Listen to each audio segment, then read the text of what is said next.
تو ان کے فیضان رسانی کا جو درجہ ہے وہ بھی بڑھ جاتا ہے.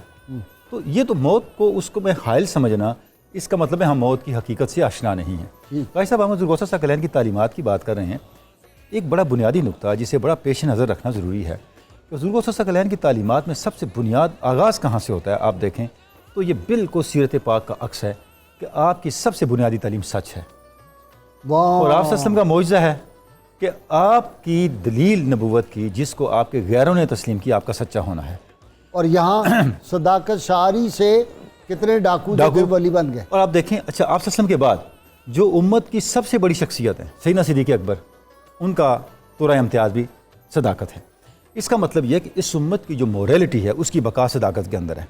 یہاں میں آپ کی اجازت سے ذکر کرنا چاہوں گا کہ ابھی چونکہ ایک یونیورسٹی بھی قائم ہو رہی ہے حضور غوث پاک کے نام پہ، القادر یونیورسٹی، اور اس کا ایجنڈا یہ ہے کہ یہاں پہ حضور غوث ثقلین کی تعلیمات کے مطابق چیزوں کو آگے لے کے جانا جائے گا. تو میں سمجھتا ہوں کہ ہمیں پاکستانی قوم کی جو موریلٹی کو ڈیولپ کرنا ہے، بھائی صاحب، اس میں حضور غوث ثقلین کا یہ جو اصول ہے یہ ہمارے سامنے ہر وقت پیش نظر ہونا چاہیے. یہاں جتنی ہماری کرپشن ہے، مورل کرپشن ہے، فائنینشیل کرپشن ہے، یہ کیوں ہے کہ ہم سچ سے پیچھے ہٹ گئے ہیں. جتنا سچ ہمارے اندر آئے گا، عملی سچ رزق حلال ہے. اور دوسرا مخلوق کی خدمت کا جذبہ فقدان ہو گیا اس کا. بھائی صاحب دیکھیں، عملی سچ جو ہے وہ رزق حلال ہے، لیکن اور وہ کیا قولی کہتے سچ صدق مقال ہے. کہ اللہ تعالیٰ کا میں شکر ادا کرتا ہوں. سیدنا غوث اللہ فرماتے ہیں میں اللہ کا شکر گزار ہوں کہ اس نے اپنی مخلوق کی محبت میرے دل میں ڈال دی. بھائی صاحب، اگر آپ کے مجاہدات کو دیکھیں تو آپ تو خلق خدا کی طرف نہیں آ رہے تھے. دیکھیں نا، آپ کو حکم دیا گیا کہ آپ خلق خدا کی طرف جائیں اور خلق خدا کی اصلاح کریں. تو آپ تو امر الہی کے تحت اپنی ان روحانی خلوتوں کو چھوڑ کے اس سوسائٹی میں آئے اور اس منصب کو اور خلق خدا کی اصلاح کو آپ نے سنبھالا. اور اس کے فیضان آج ہم دیکھ رہے ہیں کہ اس خطہ ارضی کا کوئی علاقہ ایسا نہیں ہے جہاں پر حضور غوث ثقلین کی نسبت نہ پہنچی ہو، اس کی برکت نہ پہنچی ہو، اس کا فیضان نہ پہنچا ہو.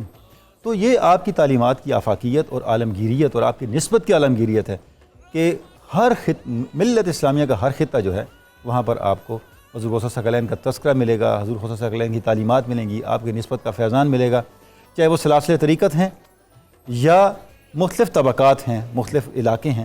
خود پاکستان میں دیکھیں کہ ہر خطہ، ہر زبان، ہر علاقے کے اندر آپ پنجابی کے بڑے صوفیاء کو دیکھیں، پشتو ریجن کے صوفیاء کو دیکھیں، سندھ کے صوفیاء کو دیکھیں، اور حضور غوث ثقلین کا تذکرہ جو ہے وہ سر فہرست نظر آتا ہے. باقی جی اپنا صدیقی صاحب دیکھیے پوری دنیا میں عرب کے آپ جو ہے وہ صحراؤں اور ریگزاروں سے لے کر اور گلستان جو ہے وہ عجم کے وہ سارے دیکھیں، کوئی ملک ایسا نہیں جہاں آپ کو قادری سلسلہ نظر آتا. جی ہاں، شاذلی جو ہیں وہ براہ راست آپ سے وہ بھی وہی ہے فیض یاب ہیں. قادری. حضرت سید احمد کبیر رفاعی جو ہیں وہ براہ راست آپ سے فیض یاب ہیں. تو اس طرح کوئی بھی خطہ ایسا نہیں ہے جی جہاں ان افریقہ کی طرف بہت زیادہ ہے. افریقہ میں بہت ہیں. سلسلہ تو ایک ہمہ گیر ایک کام ہے نا، اور اسی لیے تو وہ محی الدین کہلاتے ہیں، اور واقعتاً اس کی معنویت ہے. سلسلہ قادریہ کے جو خاص اوصاف ہے وہ ذرا بیان کر.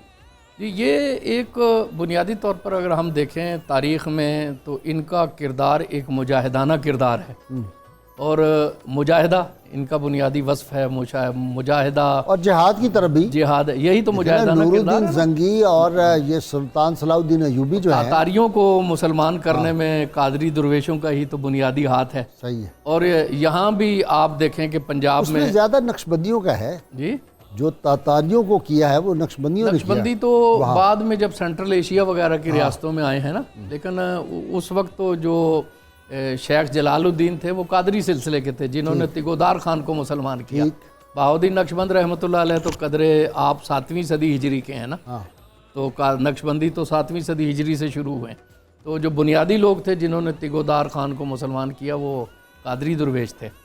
تو اسی طرح جو ہے آپ دیکھیں کہ جب چشتیوں نے تبلیغ کی، لیکن جب استحکام سلطنت کی بات آئی تو ہمیں یہاں پہ سارے قادری درویش نظر آتے ہیں. اس وقت جتنا بھی ہے حضرت شاہ کمال کیتلی رحمۃ اللہ علیہ ہیں اور موسیٰ پاک حجازی ہیں، جی یہ سارے جو ہیں آپ دیکھیں کہ دوسری رو میں ہمیں قادری نظر آتے ہیں.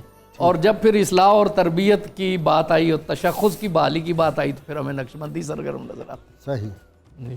مجدد پاک نے جس طرح آکے برِ صغیر میں یہ دیکھیں کہ جیسی ضرورت ہوتی ہے ویسے سلسلے جو ہیں وہاں فروغ پذیر نظر آتے ہیں. اچھا جی، توحید پہ بڑا زور دیا آپ نے ہر بات جی کہ اگر ساری دنیا چاہے تجھے نفع پہنچانا تو نہیں پہنچا سکے اگر خدا نہ چاہے، اگر ساری دنیا تجھے نقصان پہنچانا چاہے اللہ نہ چاہے تو نقصان نہیں پہنچا نقصان نہیں یہ آپ کی تعلیمات میں بہت زیادہ توحید کی طرف میلان اور لوگوں کو متوجہ کرانے کی تعلیم، مثلا فتوح الغیب میں دیکھیں، سر الاسرار میں دیکھیں تو اکثر تقریباً ساری گفتگو ہی توحید پر ہے۔ ایک بات جو آپ کا بڑا خاص فرمان ہے، جو سلسلہ قادریہ کا خاص وصف بھی ہے، آپ فرماتے ہیں سر اللہ بطیر الشریعتی والطریقتی، فرمایا کہ اللہ تعالیٰ کی طرف تم اس طرح بڑھو کہ تمہارا ایک بازو شریعت کا ہو، دوسرا بازو طریقت کا ہو، یعنی شریعت اور طریقت کے اجتماع کے ساتھ، ان دو پروں کے ساتھ تم اللہ تعالیٰ کی طرف پرواز کرو۔ تو شریعت اور طریقت کا جامع ہونا یہ سلسلہ قادریہ کا ایک خاص وصف ہے اور تعلیم بھی ہے، اور اس پر بہت زور بھی تھا آپ کا۔ مفتی صاحب مجھے جانا ہے بہت مختصر وقفے کے لیے، ناظرین اکرام بہت مختصر وقفہ، ہمارے ساتھ رہیے گا۔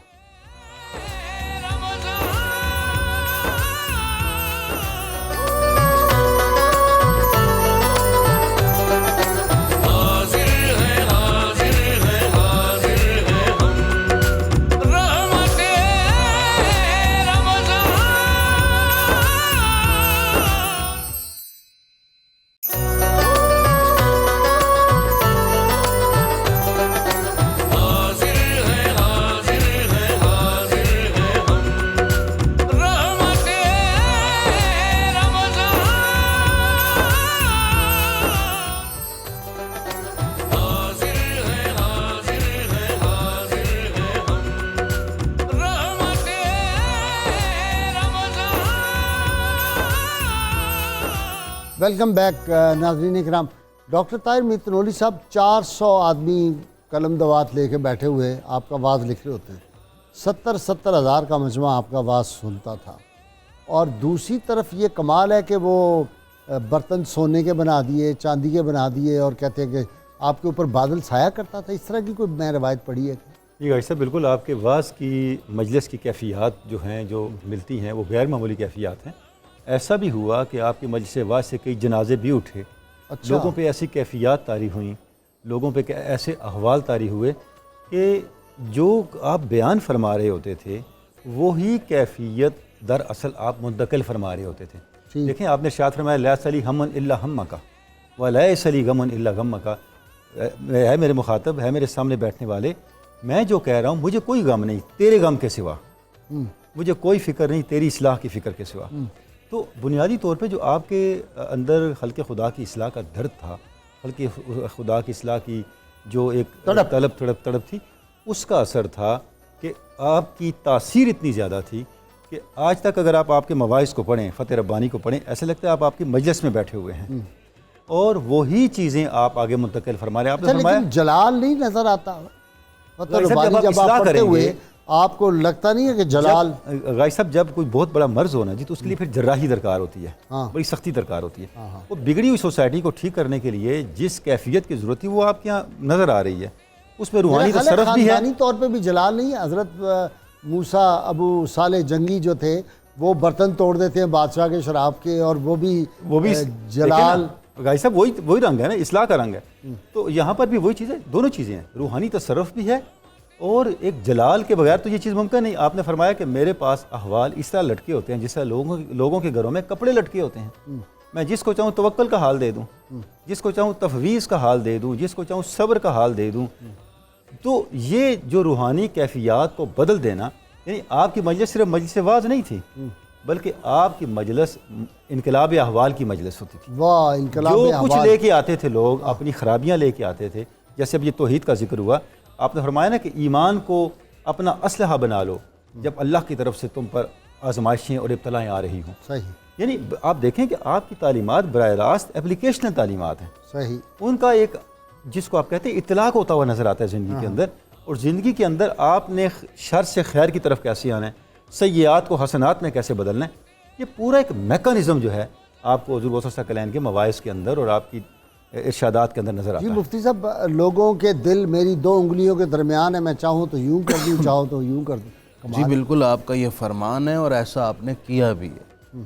آپ نے ابتدا میں بتایا اور میں نے بھی ابھی ذکر کیا ہے کہ روزانہ 5000 لوگوں کو آپ تقریباً عوام میں سے ان کو اٹھا کر انوار ربانی کا مشاہدہ کرواتے تھے، ان کے دلوں کو اس قدر آپ ظاہر کرتے، اس سے پردے ہٹاتے کہ وہ مجلس مصطفیٰ کریم علیہ السلام میں حضوری محسوس کیا کرتے تھے۔ اسی طرح آپ رضی اللہ تعالی عنہ کے وصال کے بعد آج تک آپ کی ان باطنی فیوزات کو لینے کے لیے اولیاء کرام خود بھی اور اپنے مریدین کو بھی تلقین کرتے رہے۔ مثلا حضرت بابا فرید الدین مسعود گنج شکر رحمۃ اللہ علیہ کے بارے میں ایک روایت لکھی ہے تفریح الخاطر میں کہ حضور غوث الاعظم کے وصال کے بعد یہ بغداد شریف گئے، تو اس زمانے میں وہاں پر حضور غوث الاعظم کے صاحبزادے سیدی عبد الرزاق رحمۃ اللہ علیہ ہوتے تھے، تو وہاں پر کچھ مزار شریف کی تعمیر کا کام جاری تھا، تو بابا جی آئے اور آ کر یہ مزدوروں کے ساتھ تعمیر میں مصروف ہو گئے۔ صبح سے شام تک یہ مزدوروں کے ساتھ مزدوری کرتے، اور شام کے وقت جب مزدوری لینے کا وقت آتا تو یہ آرام سے خاموشی کے ساتھ نکل جاتے تھے۔ کئی دن اس طرح چلتا رہا تو حضرت شیخ عبد الرزاق جو عارف باللہ تھے اور مظہر غوثیت مآب تھے، ان کی نظر پڑ گئی اور فرمایا یہ مزدور کون ہے جو آتا ہے، کام کرتا ہے اور پوری محنت اور مشقت کے ساتھ، مگر شام کے وقت وہ یوں ہی چلا جاتا ہے۔ جب آپ نے تھوڑا سا کشف سے کام لیا تو آپ پر ظاہر ہوا کہ یہ شخص کوئی عام آدمی نہیں ہے، یہ یہاں پر صرف برکات لینے کے لیے آیا ہوا ہے۔ تو پھر انہوں نے بلا کر باقاعدہ خود سرکار غوثیت مآب کا ایک روحانی جبہ اور کرتا بھی انہیں عطا فرمایا تھا۔ اچھا، تو اب اندازہ لگائیے کس طرح بڑے بڑے مشائخ وہاں پر اینٹیں اٹھانے کو بھی اپنے لیے باعث برکت اور روحانی ترقی کا باعث سمجھتے ہیں۔ یوں ہی تو نہیں خواجہ اجمیر نے کہہ دیا یا غوث معظم نور خدا مختار نبی مختار خدا۔ واہ واہ۔ اچھا جی، حسن موہانی اپنا صدیقی صاحب بڑے عاشق تھے ان کے، جی بجا مولانا حسن موہانی رحمۃ اللہ علیہ، بہت بڑا ان کا۔ حضرت موہانی بڑے پاکیزہ انسان تھے اور یہ علماء فرنگی محلی وہاں سے بیت تھے باقاعدہ کی، اور انہیں وہاں سے خلافت بھی حاصل تھی۔ اچھا جی ہاں، تو اس پائے کے وہ درجے کے لوگ تھے، اور پھر تحریک پاکستان میں تو سمجھتا ہوں کہ سیدنا ابو ذر غفاری رضی اللہ تعالیٰ عنہ کے بعد ہماری تاریخ میں یہ بوزری آدمی ہے دوسرا۔ اور یہ مولانا محمد علی جوہر، شوکت علی، یہ سب علماء فرنگی محلی سے وابستہ لوگ ہیں۔ صحیح۔ اب ہمارا المیہ یہ ہے نا کہ ہمیں اپنی ہسٹری کے بڑے بڑے مصادر یاد ہی نہیں ہے جی، ہمیں پتہ اور پتہ ہی نہیں ہے جی، ہمیں کوئی بدایوں کی نہیں کہ علماء کا نہیں پتہ، رامپوری علماء کا نہیں پتہ، انوار اللہ حیدرآبادی۔ میں نے مولانا عبدالسلام نیازی رحمۃ اللہ علیہ کا تعارف اس عاجز کو یہ توفیق ملی، اور ان کو بھی میں نے پڑھوا دی کتاب ان کی، جی صحیح، نولی صاحب کو بھی، اور وہ اتنی بڑی شخصیت ہمارے بر صغیر کی، لوگوں کو پتہ ہی نہیں۔ جی بڑے یہ ابوالکلام جیسے لوگ وہاں پہ دم نہیں بھرتے تھے، اونچا سانس نہیں لیتے تھے جی، اور نظام اور پروفیسر حاکم علی رحمۃ اللہ علیہ، وہ اسلامیہ کالج کے پرنسپل اور اتنا بڑا قاداور آدمی، اور ان کے تھے نا مرید میاں شیر مشرقی رحمۃ اللہ علیہ جی، اور اعلیٰ حضرت سے ان کی ملاقاتیں ہیں، اور اتنا بڑا آدمی ہمارا کسی کو پتہ ہی نہیں۔ ہماری اپنی تاریخ کے اپنے لوگوں کا نہیں پتہ ہے۔ میں ملی چشتی کا یہ کل کی بات ہے، لوگوں کو نہیں پتہ ان کا۔ بالکل اس طرح میں انوار اللہ حیدرآبادی رحمۃ اللہ علیہ کا نام لے رہا تھا، اعلیٰ حضرت کے خطوط ہیں ان کے نام، اور آپ دیکھیں کہ انتہائی نیازمندانہ اسلوب میں، اور وہ 7 سطر کے القابات لکھے ہیں انہیں اعلیٰ حضرت نے جی۔ تو اسی طرح مولانا خیر الدین اتنا بڑا وجود تھا جی، کیا بات، اس کو آپ یہ ابوالکلام آزاد کے والد جی۔